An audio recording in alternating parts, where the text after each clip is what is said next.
Okay. सो सबसे पहले basically हमने पढ़ा क्या था, we started with engineering mechanics. Mechanics में फिर हमने फर्दर की क्या चीज़ है ये इफेक्ट ऑफ फोर्सेस को स्टडी किया। एंड उसी बेस पे कि अगर इफेक्ट ऑफ फोर्सेस की वजह से आपके पास बॉडी इक्विलिब्रियम में है या स्टैटिक्स में है, मूव नहीं कर रही, तो वो स्टैटिक्स की कैटेगरी में आ जाता है, और अगर मूव कर रही है तो वो डायनेमिक में आ जाता है। उसी बेसिस पे फिर हमने फोर्सेस पढ़ी, क्योंकि इफेक्ट ऑफ फोर्सेस हम पढ़ रहे हैं। फिर स्केलर्स और वेक्टर्स की तरफ हम आए। फिर वेक्टर एडिशन हमने पढ़े, हेड टू टेल रूल उसमें है। उसके बाद पैरेललोग्राम ला, ग्राफिकल मेथड्स वगैरह ये सारे हमने किए। ठीक है, अलजेब्रिक मेथड्स हमने किए, एंड उस पे कुछ एग्जांपल्स और प्रॉब्लम्स वगैरह वो भी कर लिए थे। अगला जो सेक्शन है चैप्टर 2 का, that is basically moment. So moment actually है क्या चीज? So moment is basically it's the tendency of any force to cause rotation. So ये फोर्स की कैपेबिलिटी है कि वो रोटेशन क्रिएट करें, वो ट्विस्ट क्रिएट करें, या वो मोमेंट्स क्रिएट करें, या जिस तरह हमारे पास बीम में बेंडिंग मोमेंट होता है, तो बेसिकली ये वो चीज है। सो फोर्स की कैपेबिलिटी कि वो किसी ऑब्जेक्ट में रोटेशन पैदा करें या उसमें रोटेशन पैदा करने की कोशिश करें, that is basically moment. So we can also define as like the moment determine the tendency of force to cause rotation. Moment क्या करते हैं? फोर्स की सलाहियत को शो करता है, किस सलाहियत को? रोटेशन पैदा करने की सलाहियत को। सो if you look at this diagram, यहाँ पे अगर डायग्राम को आप देख लें, एक सर्कुलर ऑब्जेक्ट आपको नजर आ रहा है, और इसके साइड पे हम फोर्स अप्लाई कर रहे हैं। सो अगर आप इमेजिन कर लें इस ऑब्जेक्ट को, और ये फोर्स हम यहाँ पे अप्लाई कर दें, तो इसकी वजह से होगा क्या? इमेजिन करें कि ये जो ऑब्जेक्ट है आपके पास, ये दरमियान से फिक्स है, दरमियान से या पीछे से एक सर्टन लेंथ है उसकी, और फिर वहां से ये फिक्स्ड है। सो होगा क्या? This force F it will try to rotate this object. ये फोर्स एफ इस ऑब्जेक्ट को, इस बॉडी को रोटेट करने की कोशिश करेगा। ठीक है। सो ये रोटेशन बेसिकली क्या है? इसको हम मोमेंट या टॉर्क कहते हैं। अच्छा, इसको हम फाइंड आउट कैसे कर सकते हैं? सो दिस इज द फोर्स, जो भी फोर्स है उसका जो मैग्नीट्यूड होगा, and multiply by the distance perpendicular, जो उसका जो परपेंडिकुलर डिस्टेंस है, और वो परपेंडिकुलर डिस्टेंस किस किस के दरमियान होगा? Between the point of application of force and वो पॉइंट जहां पे आपके पास फोर्स प्रोड्यूस, जहां पे आपके पास मोमेंट प्रोड्यूस हो रहा है। सो फॉर एग्जाम्पल यहाँ पे आप देख लें, इस पॉइंट पे आपको ये कर्सर नजर आ रहा है? कर्सर? सर नजर आ रहा है। जी सर। अच्छा। अच्छा, ये फोर्स आप देख लें, ये यहाँ पे है, और मूवमेंट कहाँ पे क्रिएट होगा? रोटेशन क्रिएट होगी about point O. Means point O अपनी जगह से मूव नहीं होगा। सो इन होगा क्या? When you apply this force, आपके पास ये ऑब्जेक्ट इस तरीके से रोटेट करने की कोशिश करेगा, या इसमें स्लाइट रोटेशन आपके पास प्रोड्यूस होगी। नाउ ये रोटेशन या टेंडेंसी ऑफ रोटेशन, जिसको मोमेंट कहते हैं, ठीक है, या tendency of force to cause, ये हम कैसे फाइंड आउट करेंगे? This force multiply by the perpendicular distance between this force and the point where moment is created, या about which moment created। इसको हम कहते हैं मोमेंट आर्म। यहाँ पे हमने इसको किससे रिप्रेजेंट किया हुआ है? आर से रिप्रेजेंट किया हुआ है। Okay, how we can find out? For example, let the force apply is F, कोई भी हो सकता है, न्यूटन आपके पास हो सकता है, it can be like pound. So ऐसा ही सिस्टम यूज कर रहे हैं, तो let it be Newton. Moment arm हमारे पास, इमेजिन करें कि ये आर है। So moment of force about point O कितना आपके पास होगा? M O, this means M subscript O means moment about point O, that will be equal to moment arm multiplied by the force। So यहाँ से आपके पास क्या आ जाएगा? मोमेंट आपके पास यहाँ पे आ जाएगा। ओके। अच्छा, मोमेंट को समटाइम्स हम टॉर्क भी कहते हैं। Moment is also referred as torque. Torque और मोमेंट में बेसिकली फर्क क्या है, या यहाँ पे मैंने माइनस साइन क्यों पुट किया हुआ है, वो थोड़ी देर बाद आपको अंदाजा हो जाएगा। ठीक है, ये कुछ कन्वेंशन, आप इसको पॉजिटिव भी कर सकते हैं, नेगेटिव भी कर सकते हैं। एक डायरेक्शन को अगर आप पॉजिटिव लेते हैं, तो सेकंड डायरेक्शन को फिर आपने नेगेटिव लेना होगा। समझ आ रही है ना? अगर क्लियर यस नहीं है सर। तो मुझे दरमियान में रोक लिया करें। Okay, now let's see moment और टार्क के दरमियान थोड़ा सा डिफरेंस देख लेते हैं। यहाँ पे आप देख लें, we are having a shaft. Imagine करें कि हमारे पास एक शाफ्ट है। राइट साइड पे अगर आप देख लें, इसका आपके पास साइड व्यू नजर आ रहा है। अगर ये फोर्स एफ हमारे पास इस पॉइंट पे एक्ट हो रही है, जहां पे ये अभी शो हो रहा है, एंड तो होगा क्या? इसमें आपके पास इस शाफ्ट में ट्विस्टिंग या टॉर्जन क्रिएट होने की के चांसेस हैं, ठीक है। This force will create torsion और ट्विस्ट इन दिस शाफ्ट। तो ये जो ट्विस्ट है, ये अगर आप देख लें, this is in this case the moment arm is along the radial axis. Moment arm हमारे पास जो है वो रेडियल एक्सिस में है, ठीक है। यहाँ पे आप देख लें, ये टॉर्क नीचे वाली फिगर में टॉर्क जो है this is in this direction, ठीक है। मोमेंट आर्म आपके पास क्या है, वो रेडियल डायरेक्शन में है। अच्छा, मोमेंट के केस में क्या होगा? मोमेंट के केस में व्हेन यू अप्लाई फोर्स, यहाँ पे एक दूसरा केस है, फोर्स यहाँ पे अप्लाई हो रहा है, ठीक है। और मोमेंट आर्म आपके पास क्या है, that this is basically along longitudinal axis. So इस केस में क्या होगा, instead of that torsion, instead of that twisting, twisting आपके पास नहीं होगी बल्कि बेंडिंग होगी।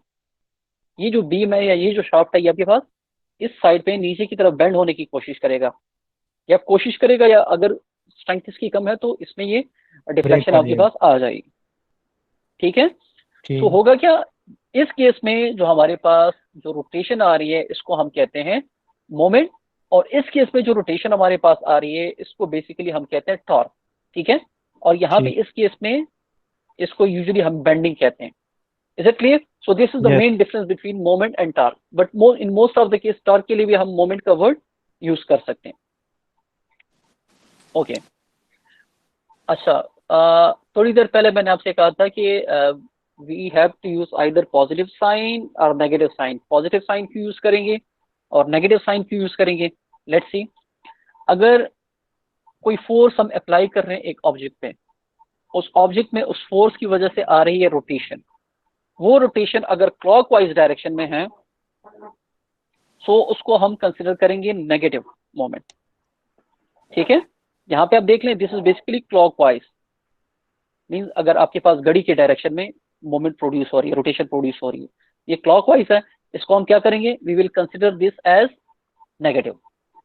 अच्छा, अगर मोमेंट आपके पास काउंटर क्लॉकवाइज या एंटी क्लॉकवाइज डायरेक्शन में है, so we will consider it as positive.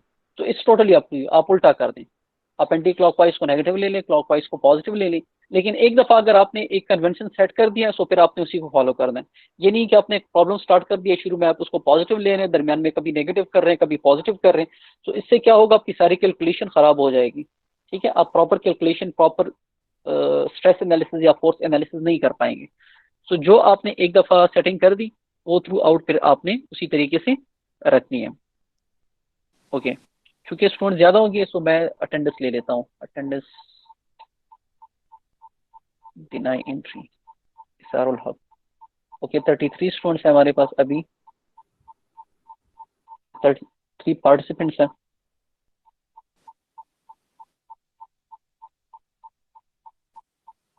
Okay, attendance यहाँ पे ऑटोमेटिकली हो जाती है।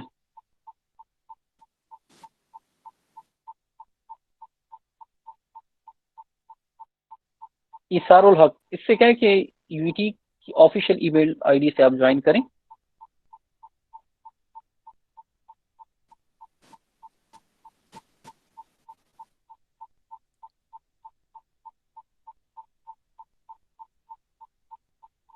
ओके, अटेंडेंस मैं सिर्फ चेक कर लूँ थोड़ा सा।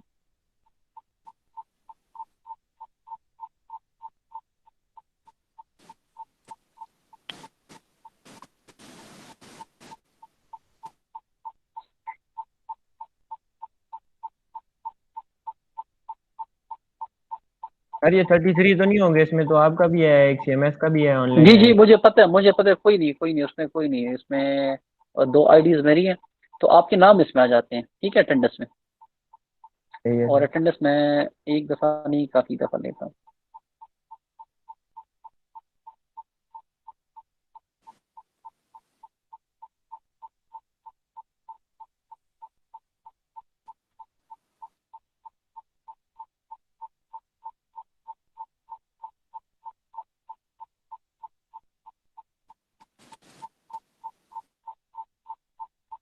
Okay,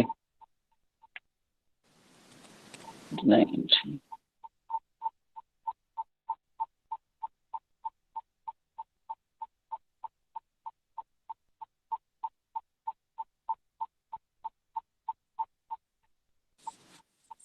okay, let's go back towards the lecture.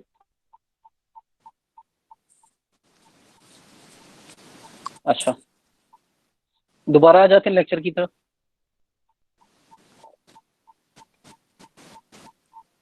Now अगर यहाँ पे अभी आप देख लें, so we have consider clockwise movement as negative and anti-clockwise movement as positive, ठीक है। Now right hand rule, right hand rule basically क्यों हम यूज करते हैं? माइक आप में से किसी की ऑन है तो काइंडली इसको आप ऑफ कर दें, क्योंकि दरमियान में डिस्टर्बेंस हो रही है इससे। हयात का माइक ऑन है sir.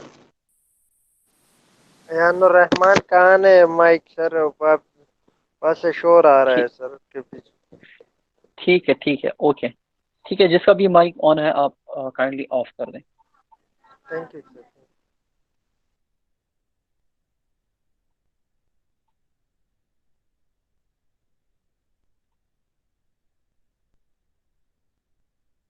Okay, so right hand rule, in case of movement, if you want to find out the directions, for finding direction we basically use right hand rule.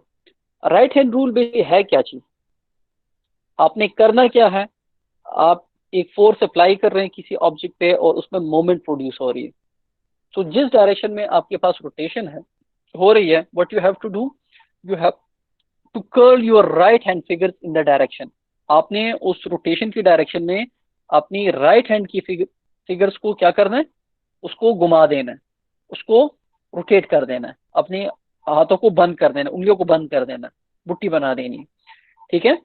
सो इस केस में आपका जो थंब होगा, जो thumb आपका होगा, that will basically give you the direction of movement, और we can say direction of perpendicular to the plane.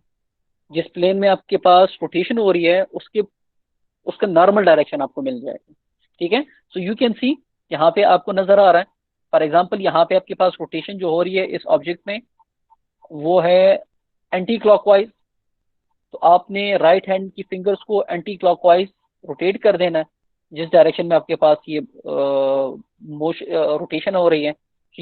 You can C the thumb, this thumb is basically giving you the direction of movement, or we can see this is the direction normal to or perpendicular to a plane where rotation take place, ठीक है।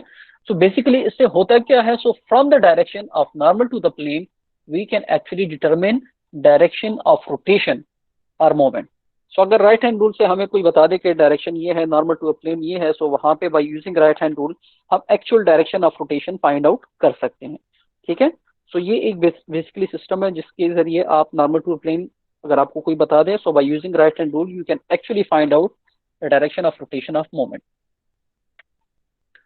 अच्छा, moment की मिसाल अगर आपको मैं दे दूं तो एक आप यहाँ पे देख लें, रेंच में on the very left point A या फिगर ए में जो आपको नजर आ रहा है, this person is basically applying force at this location. वो हाथ जहाँ पे उसका है वहां पे ये फोर्स अप्लाई कर रहा है, ठीक है। एंड अबाउट सेंटर पॉइंट आपके पास क्या हो रही है, कोई रोटेशन प्रोड्यूस हो रही है सेंट्रल एक्सिस पे, इस शाफ्ट के सेंट्रल एक्सिस पे रोटेशन प्रोड्यूस हो रही है। सो ये जो रोटेशन है या ये जो मोमेंट प्रोड्यूस हो रहा है इसको हम कैसे फाइंड आउट करेंगे, simply this force multiply by distance perpendicular to this force. और वो डिस्टेंस कहाँ से, between point of application of this force और जहाँ पे आपके पास रोटेशन हो रही है जिस पॉइंट पे, वहां तक ये जो परपेंडिकुलर डिस्टेंस है, simply this force multiply by this perpendicular distance, तो आपके पास वो मोमेंट आ जाएगा, ठीक है। नाउ दूसरे फिगर में अगर आप देख लें,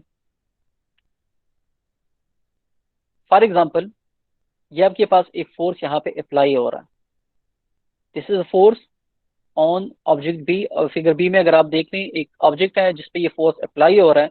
सो if you want to find out this force, ये फोर्स कितनी, सॉरी ये मोमेंट यहाँ पे कितना प्रोड्यूस हो रहा है, मैग्नीट्यूड ऑफ मोमेंट कितना है, so what you will do, you will just simply multiply F with the moment arm. So इस केस में मोमेंट आर्म आपके पास आर नहीं है, बल्कि what you have to do, you have to multiply the perpendicular distance between force and the point where that rotation takes place, या जहां पे ये रोटेशन आपके पास प्रोड्यूस हो रही है। सो हम एफ मल्टीप्लाई बाय आर करने की बजाय हम क्या करेंगे, we will find out this perpendicular distance. वो परपेंडिकुलर डिस्टेंस क्या है आपके पास, डी है। तो दूसरे डायग्राम में अगर आप देख लें, वो हमने क्लियरली उसको वो कर दिया कि moment is basically equal to F into moment arm, जो कि यहाँ पे आपके पास डी है। तो डायग्राम डी में आप देख सकते हैं। So moment is basically M is equal to F into D.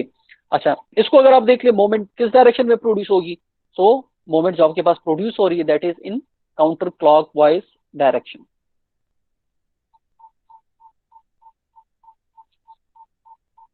Okay, magnitude of moment. So tendency of force to cause rotation of body about an x-axis along MO. तो इस case में क्या है, हमने क्या फाइंड आउट करना है, we have to find out this D. ये डी हमने बेसिकली फाइंड आउट करना है। आर तो हमें गिवन है, एफ भी गिवन है, आर भी गिवन है। तो in order to find out this distance D, what we have to do, हम इसको एक्सटेंड कर देंगे उस वक्त तक जब तक हमें ये परपेंडिकुलर डिस्टेंस ना मिल जाए। तो डायग्राम को अगर आप देख लें, according to this diagram we are having this as a right angle triangle. इसमें आपको जो वर्टिकल पे डिस्टेंस मिल रहा है वो बेसिकली डी है, ठीक है। जो हाइपोटेन्यूज पे आपको मिल रहा है दैट इज आर। क्लियर है? What we need to find out, we need to find out basically this distance D, और आर की वैल्यू है, so we can find out this one in terms of R. So उसके लिए हमें क्या चाहिए, अगर हमें ये एंगल मिल जाए आर और बेस के दरमियान, ठीक है, या कोई भी दूसरा एंगल हमें मिल जाए इस 90 के अलावा, तो हम ये फाइंड आउट कर सकते हैं। सो यहाँ पे आप देख लें, if this is angle alpha, तो ये एंगल भी आपके पास अल्फा हो जाएगा, and from here we can find out, ठीक है। सो ये कैसे आपके पास हो जाएगा, for example this is hypotenuse आपके पास आर है, this is D, so sine alpha that will be equal to vertical by hypotenuse या perpendicular by hypotenuse. So sine alpha will be equal to D bye are, ठीक है। सो D bye are से आपने क्या करना है, we have to find out D. तो D को एक साइड पे कर दें और आर साइन अल्फा आपके पास आ जाएगा। सो यहाँ पे you can see F into D, D की जगह क्या है, साइन अल्फा इंटू आर, ये आपके पास बेसिकली मोमेंट आर्म है।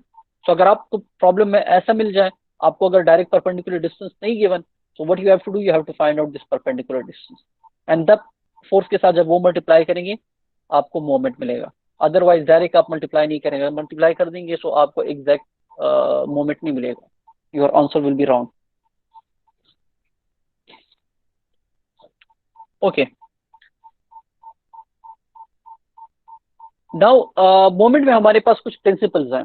एक इसमें है हमारे पास प्रिंसिपल ऑफ ट्रांसमिसिबिलिटी, ठीक है।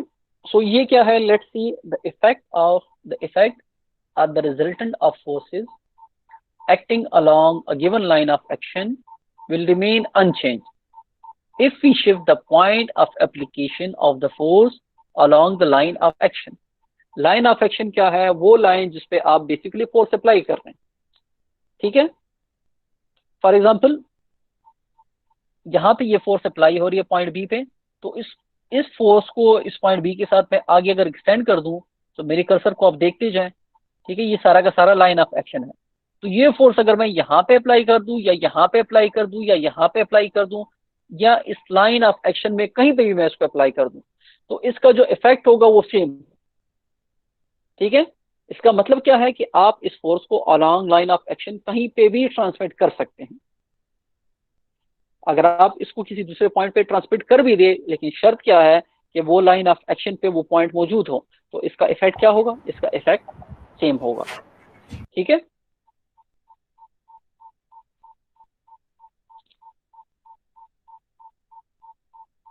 ओके, अच्छा यहाँ पे अभी अगर आप देख लें, तो ऑन राइट साइड आपके एक फोर्स है, force F, line of action उसका गिवन है। सो ये फोर्स अगर आप कहीं पे भी लगा दे, for example we have this point O जिसके ऊपर आपके पास मोमेंट प्रोड्यूस हो रहा है, ठीक है। सो ये फोर्स इमेजिन करें कि R1 R2 R3 ये मुख्तलिफ डिस्टेंसेज है आपके पास, लेकिन अगर आप इस लाइन ऑफ एक्शन के पे आप क्या कर रहे हैं, फोर्स को मूव कर रहे हैं, पॉइंट्स इसके चेंज कर रहे हैं, तो आप किसी भी पॉइंट पे force multiply by perpendicular distance, अगर इस पॉइंट पे होगा तो परपेंडिकुलर डिस्टेंस R3 होगा, इस पॉइंट पे R2 होगा, इस पॉइंट पे R1 होगा, ठीक है। तो इस पॉइंट पे फोर्स इंटू R3 जो मोमेंट आएगा, इस पॉइंट पे फोर्स इंटू R2 से वही मोमेंट आपके पास आएगा। तो कहने का मतलब ये है कि along the line of action आप अगर फोर्स को मूव करेंगे तो इसका इफेक्ट, इसका जो इफेक्ट होगा वो सेम होगा। वो इफेक्ट क्या हो सकता है? वो रोटेशन हो सकती है, ठीक है, वो कोई मोशन हो सकता है। Is it clear? ओके। आपकी तरफ से जब मुझे रिस्पॉन्स नहीं मिलता सो आई अज्यूम कि आपको समझ आ गई है, ठीक है। In that yes case sir, I will clear है। Move forward. ठीक है।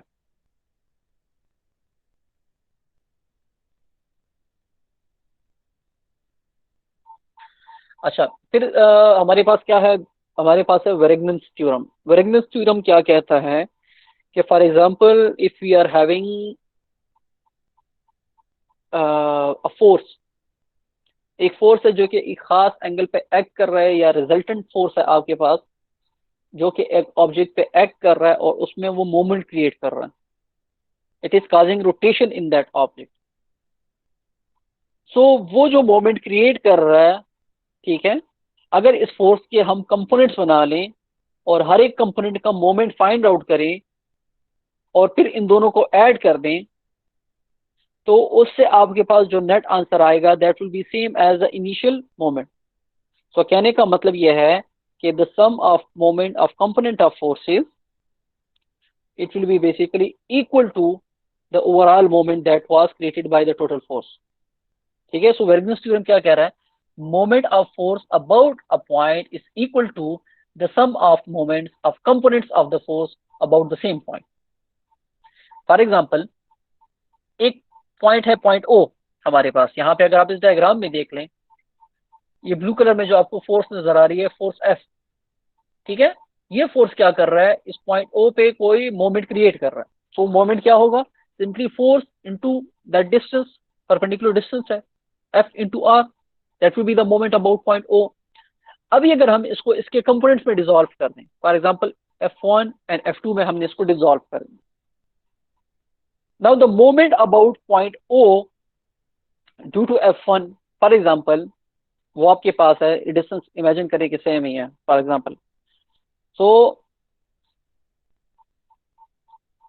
R तो अपनी जगह पे उसी तरह से, लेकिन फोर्सेस को हमने क्या कर दिया है? उसको उसके कंपोनेंट्स को कर दिया, डिसॉल्व कर दिया दो में, F1 एंड F2, ठीक है, दो कंपोनेंट्स। सो यहाँ पे आप देख लें अभी now moment due to component one वो हो जाएगा F1 इंटू आर, और moment due to component two that will be F2 into R, ठीक है। तो यहाँ पे आप देख लें the moment of component of force, the moment of component of force, इसको अगर आप ऐड कर दें तो that will be basically equal to the moment due to the net force, जो कि इनिशियल नेट फोर्स से आपके पास आ रहा था। तो आइदर आपने क्या करना है? फोर्स के साथ टोटल मोमेंट आपने फाइंड आउट करना है, तो उससे जो आंसर आएगा वही सेम आंसर आपको कहां से मिलेगा? If you find out the component of forces and हर एक कंपोनेंट का अपना मोमेंट फाइंड आउट करके उसको सम अप कर दें। So that is basically Varignon's theorem. Okay, Varignon's theorem for current forces क्या कहता है? Moment of the resultant of system of concurrent forces about a point is equal to the sum of moment of the individual forces about the same point. सो ये देखें यहाँ पे कुछ concurrent forces आपके पास लग रही है।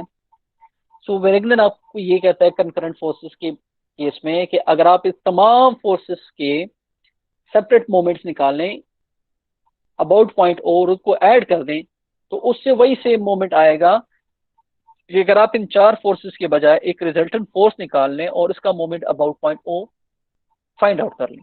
So let me repeat, moment of the resultant of system of concurrent forces about a point is equal to the sum of moments of the individual forces about the same point. ठीक है। तो यहाँ पे आप देख सकते हैं R आपके पास मोमेंट आर्म है इंटू F1 प्लस F2 जितने भी आपके पास है, दिस इज रिजल्टेंट फोर्स है ना उसका, R इंटू रिजल्टेंट फोर्स में F1 F2 F3 F4 जितने भी है, that is basically equal to R into F1 means moment of individual component of force plus moment that is produced by the second component of force and so on. So that is basically Weregn's theorem. Okay, so hopefully यहाँ तक आपको clear हो चुका होगा। अभी तक हमने क्या पढ़ा है, व्हाट स्टडीड सो फार। अभी तक हमने ये पढ़ा कि मोमेंट क्या चीज है। So this is basically the tendency of force to cause rotation. Moment को हम टार्क भी कहते हैं, ठीक है। फिर टार्क और मोमेंट में क्या फर्क है।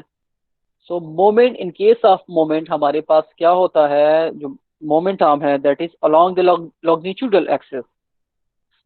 In case of torque, torque आपके पास क्या होता है, that is about the radial axis, ठीक है। टॉर्क की वजह से आपके पास टॉर्जन या ट्विस्ट क्रिएट होता है, और मोमेंट की वजह से आपके पास बेंडिंग आती है, ठीक है।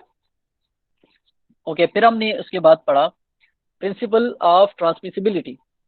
प्रिंसिपल ऑफ ट्रांसमिसिबिलिटी हमने पढ़ा कि अगर आपके पास कोई फोर्स है, उसका कोई इफेक्ट प्रोड्यूस हो रहा है, और आप अलोंग लाइन ऑफ एक्शन उस फोर्स को मूव करें, सो अगर आप उस फोर्स को line along that line of action move करते हैं, सो होगा क्या बेसिकली, उसका जो इफेक्ट है वो किसी भी पॉइंट पे आप चेक कर लें वो सेम रहेगा, लेकिन शर्त है कि अलोंग लाइन ऑफ एक्शन आपने उसको मूव करना, ठीक है। फिर वेरग्नेस थ्योरम है। वेरग्नेस थ्योरम क्या कहता है कि किसी फोर्स, रिजल्टेंट फोर्स की वजह से आपके पास जो मोमेंट आ रहा है किसी खास पॉइंट पे, अगर उस फोर्स के आप कंपोनेंट्स निकाल लें, उन कंपोनेंट्स का मोमेंट निकाल के उन तब सब मोमेंट्स को ऐड कर लें, so that will be equal to the moment that was created by the net force। so ये आपके पास वेरग्नेस थ्योरम है। अच्छा, ये कौन सा फिर बुक है यहाँ सर? पे जी, ये कौन से बुक से आप पढ़ा रहे हैं सर? ये आपकी जो बुक है जेल मेरियम, वहां से मैं पढ़ा रहा हूँ, ठीक है। अच्छा, और ये जो एग्जांपल है ये भी बेसिकली आपके जेल मेरियम बुक से ही है। अच्छा, बाज़ औक़ात ये है कि थ्योरम है शायद आपको बेहतर तरीके से समझाने के लिए, ठीक है, मैं आपकी बुक मीन्स आप ऐसे कह सकते हैं कि कुछ कंक्लूसिव सेंटेंसेस उठा लेता हूँ, ठीक है, बाज़ औक़ात किसी दूसरे बुक से कुछ डाल लेता हूँ, ठीक है। और लेकिन जो एग्जांपल्स वगैरह होते हैं या जो प्रॉब्लम वगैरह क्लास में होते हैं वो मैक्सिमम इसी बुक से होते हैं। अच्छा, अभी यहाँ पे अगर आप देख लें, ये आपके पास एग्जांपल है, एग्जैक्ट नंबर तो मुझे नहीं याद, मे बी 2/5 होगा। अच्छा, यहाँ पे आप देख लें, calculate the magnitude of moment about the base point O of 600 Newton force in 5 different waves। ये जो 600 न्यूटन फोर्स आपको यहाँ पे नजर आ रही है, ठीक है, रेड कलर में 600 न्यूटन फोर्स, इसका मोमेंट अबाउट पॉइंट ओ आप फाइंड आउट करें, ठीक है। तो 5 डिफरेंट तरीकों से आपने फाइंड आउट करना है। वो 5 डिफरेंट तरीकों से कैसे फाइंड आउट करते हैं, तो एक तो ये है कि आप फोर्स को अपनी जगह पे रहने दें, और डायरेक्ट इसका जो मोमेंट आर्म है perpendicular distance between point O and point A वो आप फाइंड आउट करें, ठीक है, और उसको मल्टीप्लाई कर दें। एक मेथड तो ये हो जाएगा। एक मेथड ये हो सकता है कि इस फोर्स के आप कंपोनेंट्स निकाल लें, और ये जो जो परपेंडिकुलर डिस्टेंस है उसके साथ मल्टीप्लाई करके, और फाइनली वो जो कंपोनेंट्स के मोमेंट्स है उसको आप एड अप कर, ठीक है। तो इसके बाद और क्या हो सकता है, और ये हो सकता है कि हम इस फोर्स को along line of action different points पे मूव करें और इसका मोमेंट हम निकालें। एक ये हो सकता है कि हम वेक्टर अप्रोच यूज करें, यूनिट वेक्टर्स निकालें, दोनों को मल्टीप्लाई कर दें वेक्टर्स को, and we find out. So let's see, step by step देखते हैं। पहले में हमने क्या करना है, हमने बेसिकली ये जो फोर्स है 600 न्यूटन जो पॉइंट ए पे एक्ट कर रहे हैं, पॉइंट ए और ओ के दरमियान जो परपेंडिकुलर डिस्टेंस है, ठीक है, जिस पॉइंट पे, पॉइंट ए पे नहीं बल्कि ये जो फोर्स जिस लाइन ऑफ एक्शन पे लग रहा है, ठीक है, इस फोर्स और पॉइंट ओ के दरमियान जो भी परपेंडिकुलर डिस्टेंस है, पॉइंट ए पे तो डेफिनेटली वो डिस्टेंस परपेंडिकुलर नहीं आ रहा, बल्कि यहाँ पे आप नीचे डायग्राम में देख लें परपेंडिकुलर डिस्टेंस यहाँ पे आ रहा है। तो ये डी हम अगर किसी तरीके से फाइंड आउट कर लें तो हमारा ये मसला सॉल्व हो सकता है, ठीक है। अच्छा, ये डी हम कैसे फाइंड आउट कर सकते हैं, तो यहाँ पे आप देख लें, we are having this angle 40 degree. तो एक रूल है हमारे पास,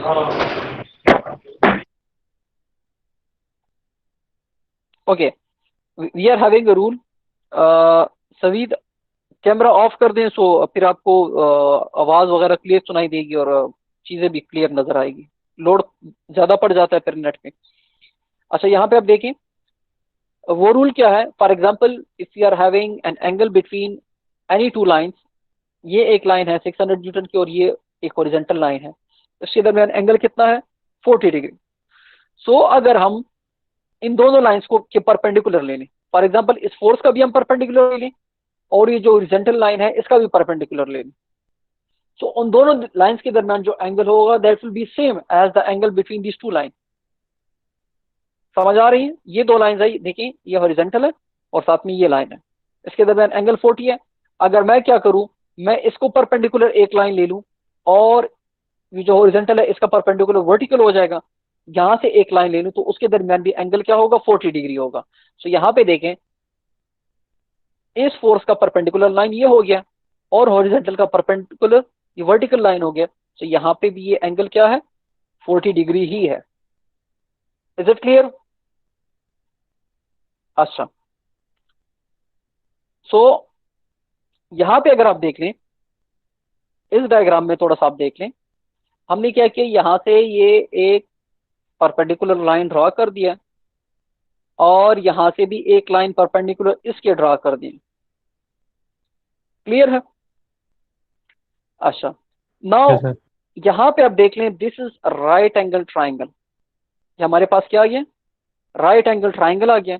ये लेंथ हमारे पास है 4, ये लेंथ है हमारे पास 2, ये 4 हमारे पास है और ये लेंथ भी हमारे पास 40 है। ठीक है, सो हमारे पास हाइपोटेन्यूज है और हमारे पास एंगल भी है, तो क्या हम बेस फाइंड आउट कर सकते हैं?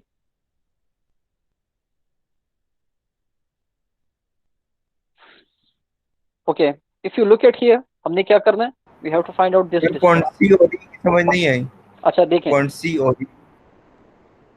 लेट मी शो यू, हमने क्या करना है, ये डिस्टेंस फाइंड आउट करना है, ये डी।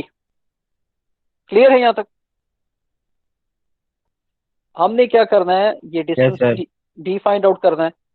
सो ये डी, इसको अगर हम फर्दर डिवाइड कर दें that will be summation of D1 और D2। मैंने क्या कर दिया, ये पॉइंट O था, ये पॉइंट A था, मैंने इसको B का नाम दिया, इसको C का नाम दिया, इसको पॉइंट E का नाम दे दिया। ठीक है, सो पॉइंट OC जो है, O से लेके C तक जो डिस्टेंस है उसको मैंने D1 का नाम दे दिया है और फिर C से लेके यहाँ इस पॉइंट तक इसको मैंने D2 का नाम दे दिया। सो D किस चीज के बराबर है, D1 प्लस D2 के बराबर होते हैं। अभी ये देखें this is basically right angle triangle, है राइट एंगल ट्राइंगल या नहीं है? Yes sir. Okay, we are having hypotenuse, ये डिस्टेंस ऑलरेडी क्वेश्चन में गिवन है और एंगल भी है। So can we find out this D1 now? D1 निकाल Yes, sir. सकते हैं? Yes, sir. अच्छा, बिल्कुल। So from triangle OBC we can find out this D1। कैसे? This D1 will be basically, अच्छा cos of 40 will be base Yes, by sir. Hypotenuse, base by तो base अपनी जगह पे रह जाएगा, हाइपोटेन्यूज दूसरी जगह पे, तो D1 will B 4 cos of 40 degree. Yes clear है? सर। अभी हमने निकालने D2। सो D2 ये आप यहाँ पे अगर आप देख लें ये डिस्टेंस और ये डिस्टेंस सेम है, यस ए सर। ई और ये C से लेके यहाँ तक। सो समी यार माइक कर प्लीज। अच्छा, so what we have to do, यहाँ पे आप देख लें again we are having this right angle triangle. हमारे पास फिर क्या है, एक राइट एंगल ट्राइंगल है और इस राइट एंगल ट्राइंगल में हमारे पास हाइपोटेन्यूज गिवन है। हाइपोटेन्यूज कितना है क्वेश्चन में गिवन है, ये 2 है और ये बेस पे हमारे पास एंगल भी गिवन है। ठीक है, ये एंगल गिवन है 40 डिग्री, तो ये बेस हो जाएगा, ये परपेंडिकुलर हो जाएगा, ये हाइपोटेन्यूज हो जाएगा। Yes sir. ओके, हमने अभी क्या करना है, परपेंडिकुलर फाइंड आउट करना है। सो परपेंडिकुलर इस केस में चूंकि वर्टिकल साइड पे, सो एंगल साइन एंगल आपके पास आएगा। सो D2 बेसिकली क्या हो जाएगा, D2 या sine of 40 degree, it will be D2 by hypotenuse, D2 by 2 is equal to sine of 40 degree, या D2 को एक साइड पे रख दें तो आपके पास क्या हो जाएगा, D2 is equal to sine of 40 degree. Clear है यहाँ तक? इसकी समझ नहीं आई यस सर, सर। समझ नहीं ये आई। देखें ना, ये अच्छा ये राइट एंगल ट्राइंगल है आपके पास। ठीक है, ये देख लें आप ABE। ठीक है, ए बी, ए आपके पास ट्राइंगल है, हमने क्या फाइंड आउट करना है, हमने ए ई फाइंड आउट करना है। ए ई किस चीज के बराबर है, D2 के बराबर है। ए ई कैसे फाइंड आउट कर सकते हैं, हमारे पास हाइपोटेन्यूज है, एंगल भी है, हमने वर्टिकल या जो आपके पास वो है वर्टिकल बाय हाइपोटेन्यूज किस चीज के बराबर होता है, साइन के बराबर होता है। एंगल हमारे पास है तो साइन ऑफ 40 डिग्री वर्टिकल या परपेंडिकुलर बाय हाइपोटेन्यूज के बराबर हो जाएगा। परपेंडिकुलर क्या है, वो है D2, D2 by hypotenuse, hypotenuse क्या है, वो है 2, so D2/2 is equal to sine of 40 degree. ठीक है, D2/2 is equal to sine of 40 degree. 2 को दूसरे साइड पे कर दे, D2 क्या हो जाएगा, 2 साइन 40 डिग्री। यहाँ पे इस इक्वेशन में इसको पुट कर दें तो आपके पास भी हो जाएगा 4 cos of 40 degree plus 2 sine of 40 degree. Clear है यहाँ तक? सर ये एंगल O40 किस तरह है? एंगल O40 किस तरह है, ये एंगल कितना है आपके पास, क्वेश्चन में गिवन है ना? Yes sir. ठीक है, ये वाले देखें, ये गिवन है, तो इसको इस लाइन के पैरेलल मैंने यहाँ पे लाइन लगा दी है, तो ये तो वही वर्टिकल है, वही हॉरिजॉन्टल है। तो हॉरिजॉन्टल के दरमियान और अगर इसकी कोई पैरेलल लाइन है तो इसके दरमियान तो सेम एंगल होगा ना। समझ आ रही है? Yes sir. ओके, तो ये 40 बेसिकली वहां से है। So you can see now D is basically equal to D1 plus D2। ठीक है, यहाँ से आपने क्या कर दिया, वो निकाल दी, D की वैल्यू निकाल, मैग्नीट्यूड निकाल दिया। Now it's very much simple, आपने क्या करना है, this 600 multiply by perpendicular distance जो कि D है आपके पास, उसको मल्टीप्लाई कर देना, 600 इंटू 4.35। सो आप यहाँ पे देख लें कि जो मोमेंट आपके पास क्रिएट हो रहा है अबाउट पॉइंट 2, वो किस डायरेक्शन में है।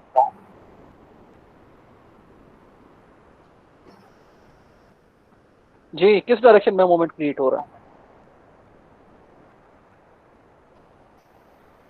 Anyone want to answer?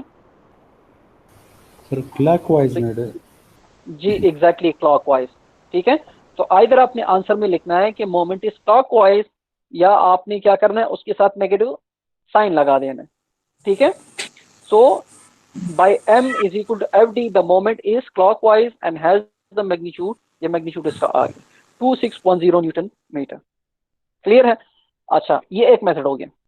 दूसरे सर, मेरा मेथड में हम क्वेश्चन क्या है सर। करते हैं, सर क्वेश्चन है सर कि सर जिधर हमने लिखा है sir m is equal to FD the movement is clockwise and has the magnitude. थोड़ा सा वेट कर लें। ठीक है, मुझे कॉल आ रही ठीक है, है। मैं करूं।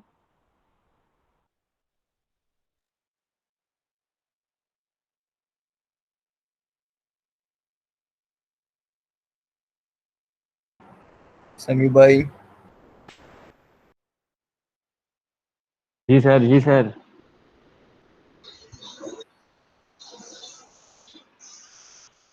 जी भाई, कैसे सर? अल्लाह का शुक्र है भाई जान, बेहतरीन, फर्स्ट क्लास। समी समझ आ रही है?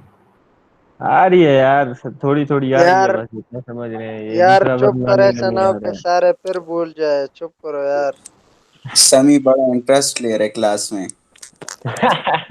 और क्या इंटरेस्ट ले रहे हैं यार, मेरी तो जिंदगी की ख्वाहिश थी ऑनलाइन क्लास होना। अच्छा तो आपकी ख्वाहिश पूरी जलाल होगी, आप जहाँ खुदा तक के लिए हाँ, दुआ करो। दुआ क्या अपने कमरे करें, में। बस आप बच के रहो यार, वायरस बहुत बुरा है वो।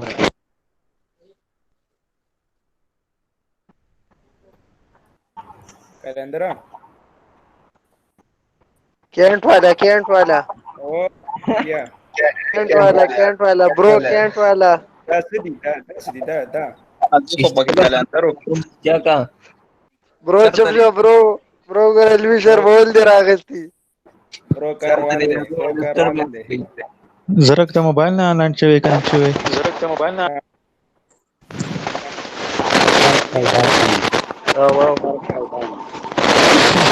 अच्छा बघ ना यार, तो माइक्स ऑफ कर यार लोग क्या कर रहे हो यार।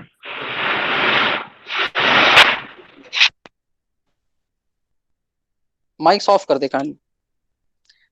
अच्छा, अगर इनकेस क्लास डिस्कनेक्ट हो जाए या टीचर ना भी हो, सो आप जो कुछ बोल रहे हैं वो सब कुछ यहाँ पे रिकॉर्ड हो रहा होता है। ठीक है, रिकॉर्डिंग कंटिन्यू होती है, रिकॉर्डिंग बंद नहीं होती। Okay, so let's come toward the second method. Second method क्या है कि फोर्स के आप रेक्टेंगुलर कंपोनेंट्स निकालें। रेक्टेंगुलर कंपोनेंट्स कैसे आप निकालेंगे? फॉर एग्जांपल ये 600 फोर्स है, इसका एक कंपोनेंट हो जाएगा एक्स एक्सिस में 600 इंटू काज ऑफ 40, एक 600 इंटू साइन ऑफ 40 हो जाएगा। साइन ऑफ 40 के परपेंडिकुलर डिस्टेंस पॉइंट ओ तक कितना है? वो है ये 2 मीटर। और 600 ये यहाँ पे 600 इंटू काज ऑफ 40 से लेके यहाँ तक ये जो परपेंडिकुलर डिस्टेंस है, यहाँ तक ये परपेंडिकुलर, ये कितना है? ये 4 मीटर है। ठीक है, सो यहां से आप देख लें हमने क्या कर दिए, हमने कंपोनेंट्स निकाल दिए 600 काज ऑफ 40 एक कंपोनेंट, फिर ये दूसरा कंपोनेंट, ये हमने कर दिए।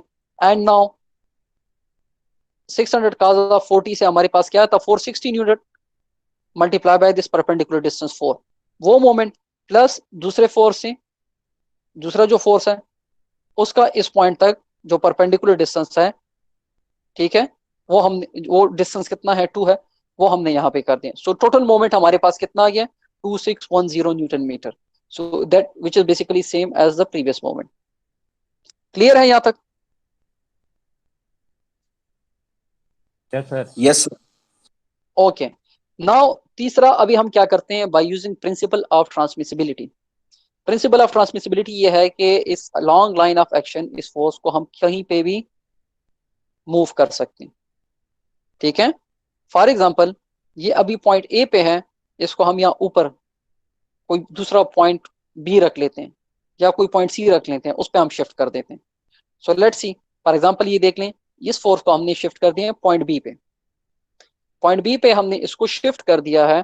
पॉइंट बी पे जब हमने इसको शिफ्ट किया है और इस फोर्स के हमने कंपोनेंट निकाले F1 और F2, ठीक है, ये दो कंपोनेंट्स हमने इसके निकाले हैं। Now we actually want to find out the moment due to F1 and F2 about point O।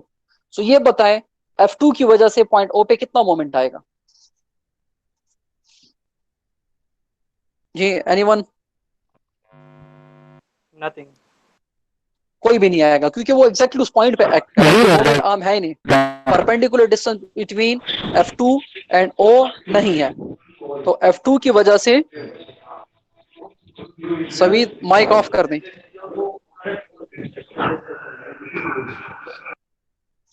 Okay, so moment due to F2 will be 0 and moment due to F1 क्या होगा?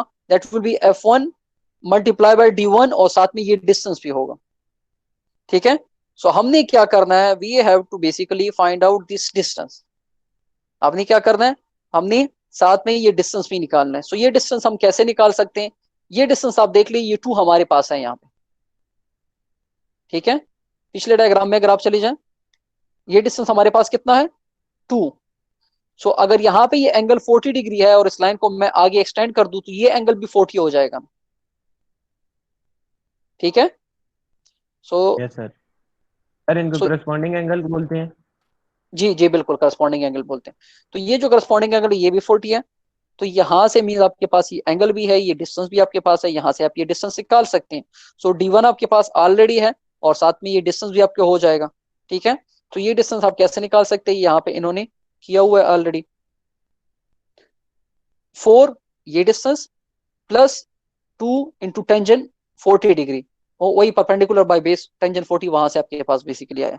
तो यहाँ से आपने वो दूसरा निकाल दिए and this is the total moment arm, means this distance plus ये जो एक्स्ट्रा यहाँ से आपके पास आए। तो ये मोमेंट आपने निकाल दिए। एक दफा मोमेंट आपके पास आ जाए,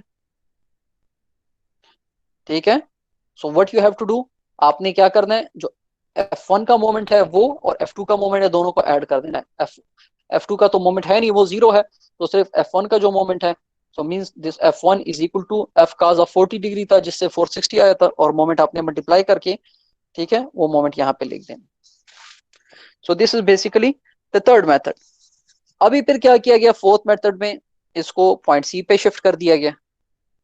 पॉइंट सी पे जब शिफ्ट करेंगे तो आपके पास अभी क्या है? इस केस में F1 की वजह से कोई मोमेंट नहीं होगा, बल्कि सारा का सारा मोमेंट F2 की वजह से होगा। सो F2 multiply by this D2, ये D2 अगर आपके पास आ जाए तो सारा का सारा मोमेंट आ जाएगा, फाइंड आउट हो जाएगा। ठीक है, तो ये डिस्टेंस तो आपके पास है 2 और ये रिमेनिंग डिस्टेंस आपने फाइंड आउट करना है। ठीक है, तो ये रिमेनिंग डिस्टेंस कैसे आप फाइंड आउट कर सकते हैं, वो यहाँ पे गिवन है, इसको आप खुद देख लें। ठीक है, ये डिस्टेंस आपके पास आ जाए, सो देन ये और 2 के साथ ऐड कर दें। फॉर एग्जांपल यहाँ पे इन्होंने किया हुआ है दिस 2 और साथ में ये डिस्टेंस ऐड कर दिए, they got this moment arm, force के साथ मल्टीप्लाई कर दिए and you got this moment. ठीक है, फिफ्थ मेथड क्या है कि आपके पास जो फोर्स है इसका एक्स कंपोनेंट भी है और इसका वाई कंपोनेंट भी है। इसका एक्स और वाई कंपोनेंट आपने क्या करना है, इसको as a I J form में, यूनिट फैक्टर फॉर्म में आपने इस फैक्टर को लिखना है। ठीक है, for example X component find out करे उसके साथ आई और जे कंपोनेंट फाइंड आउट करे उसके साथ means Y component find out करे उसके साथ जे आप लिख, ये force in term of factor form हो जाएगा। और मोमेंट आर्म जो आपके पास है उसको भी आप लिख सकते हैं। तो उस केस में अगर आप देख ले हॉरिजॉन्टल डिस्टेंस क्या है 2 मीटर है, तो ये 2i हो जाएगा। और वर्टिकल डिस्टेंस आप देख लें, वर्टिकल डिस्टेंस कितना है, वो 4 मीटर है। ठीक है, पॉइंट ओ से, तो वो आपके पास 4j हो जाएगा। तो यहाँ पे आप देख लें r इंटू एफ, r क्या है 2i प्लस 4j हो गया। ठीक है, और आपके पास जो फोर्स है, ठीक है, that is 600 into cos of 40i minus 600 into sine of 40j, ये आपके पास हो गया। इन दोनों को आप मल्टीप्लाई कर दें तो आपके पास क्या आ जाएगा, -2610 के मींस आई जे के वाला जो के है, ये बेसिकली वो के है न्यूटन मीटर। ठीक है, आप इसको मल्टीप्लाई करेंगे तो मल्टीप्लाइफिकेशन में आपको पता है जब क्रॉस प्रोडक्ट है तो इस रूल के मुताबिक आप चलते हैं। ये राइट साइड पे मैंने एक सर्कल दिया भी है आई जे के लिए। आई को अगर जे से मल्टीप्लाई करेंगे तो के आएगा, के को आई से मल्टीप्लाई करेंगे तो जे आएगा, जे को के से मल्टीप्लाई करेंगे तो आई आएगा। अगर इस डायरेक्शन क्या आप रिवर्स चाहेंगे, फॉर एग्जांपल जे को आई से करते हैं या आई तो फिर जे को आई से करते हैं तो के तो आएगा लेकिन नेगेटिव आंसर होगा। आई को आई से करते हैं 0 आएगा, जे को जे से या के को के से क्रॉस प्रोडक्ट लेते हैं तो भी 0 आएगा। ठीक है, सो बाय यूजिंग दिस आपके पास अगर इस तरह कोई चीज आए इसको मल्टीप्लाई करें and you will get this answer. So हर जगह पे आपके पास सेम, ये जो नेगेटिव साइन आ रहा है आपके पास यहाँ पे, सो this is basically indicating moment आपके पास नेगेटिव डायरेक्शन में है। क्लियर है यहाँ तक? Yes sir. Yes sir. Okay, so 1 minute break लेके फिर प्रॉब्लम पे जाते हैं। Okay sir. वो लड़के कह रहे थे कि आपने हमें लेक्चर 3 और लेक्चर 4 नहीं पढ़ाया क्लास में।